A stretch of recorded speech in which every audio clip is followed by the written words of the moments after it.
اعوذ باللہ من الشیطان الرجیم بسم اللہ الرحمن الرحیم۔ آج کی ہماری سورہ اعراف ہے۔ یہ مکی صورت ہے اور اس کی 206 آیات ہیں۔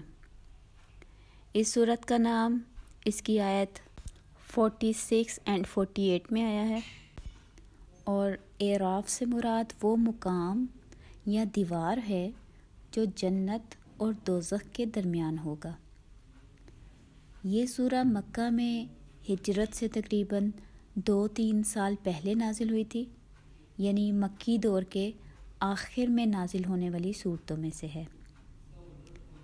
اس سورہ میں زیادہ تر مشرکین سے خطاب ہے۔ انہیں توحید، رسالت اور آخرت پر ایمان لانے کی دعوت دی جا رہی ہے۔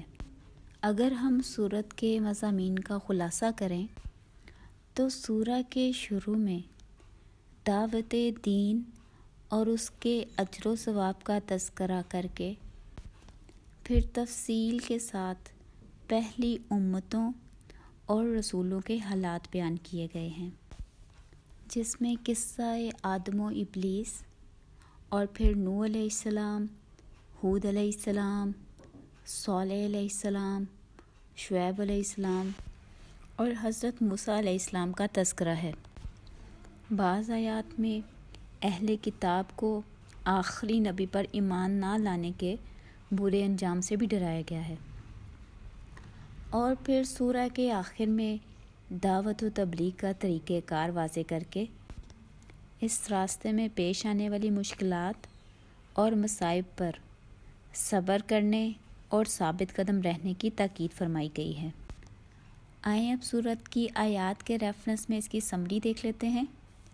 آیت نمبر 1 سے 10 تک نزول قرآن کا مقصد اور انکار کرنے والوں کا انجام بتایا گیا۔ پھر آیت نمبر 11 سے 27 تک حضرت آدم علیہ السلام کی تخلیق، ابلیس کا تکبر اور دشمنی کا بیان ہے۔ پھر آیت 28 سے 33 تک رسول صلی اللہ علیہ وآلہ وسلم کے ذریعے کچھ ہدایات دی گئی ہیں، زینت و لباس کے متعلق احکام ہیں۔ آیت نمبر 34 سے 42 تک رسولوں کی فرما برداری کی تلقین کی گئی ہے اور مومنوں اور مجرموں کے انجام میں فرق واضح کیا گیا۔ پھر آیت نمبر 43 سے 53 تک آخرت میں اہل جنت اور دوزخ والوں کی آپس میں گفتگو اور اصحاب اعراف کا ذکر ہے۔ اس کے بعد آیت 54 سے 58 تک اللہ کی قدرت کے مظاہر اور اللہ سے مانگنے کے آداب بتائے گئے ہیں، اور پھر پاکیزہ اور ناپاک کا موازنہ کیا گیا ہے، اور پھر آیت 59 سے 64 تک نوح علیہ السلام کی دعوت اور ان کی قوم کا رد عمل بتایا گیا۔ آیت 65 سے 72 تک قوم ہود کا انجام واضح کیا گیا۔ 73 سے 84 تک صالح علیہ السلام اور لوط علیہ السلام کے لوگوں کا تذکرہ ہے۔ پھر 85 سے 93 تک شعیب علیہ السلام کی قوم کا طرز عمل بتایا گیا، اور آیت 94 سے 102 تک پچھلی امتوں کی انبیاء کے انکار پر پکڑ کا ذکر ہے۔ پھر آیت 103 سے 108 تک موسیٰ علیہ السلام کے ابتدائی معجزوں پر فرعون کا رد عمل واضح کیا گیا۔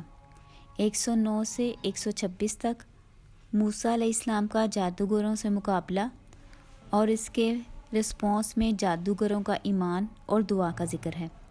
آیت 127 سے 141 تک فرعون کا بنی اسرائیل سے سلوک اور اللہ کے بنی اسرائیل پر انعامات کا بیان ہے۔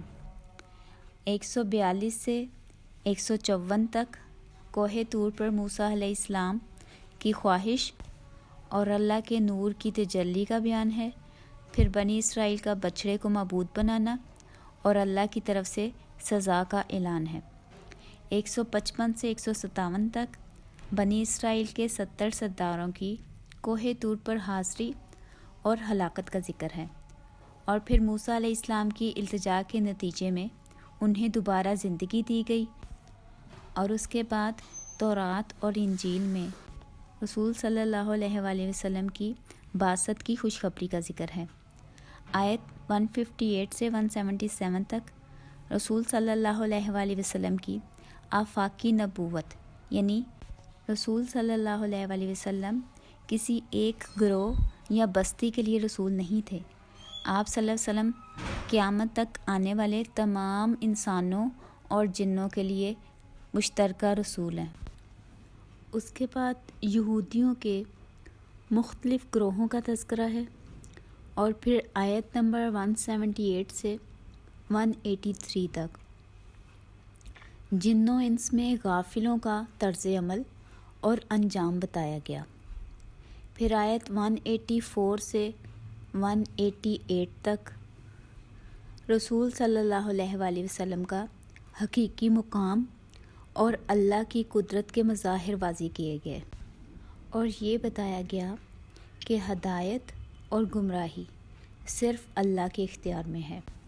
پھر سورت کی آخری آیات یعنی 189 سے 206 تک نیک لوگوں کے اوصاف حمیدہ بتائے گئے اور شیطانی وسوسوں سے بچنے کا طریقہ بتایا گیا، اور اس کے بعد قرآن کی عظمت اور اس کو سننے کے آداب واضح کیے گئے۔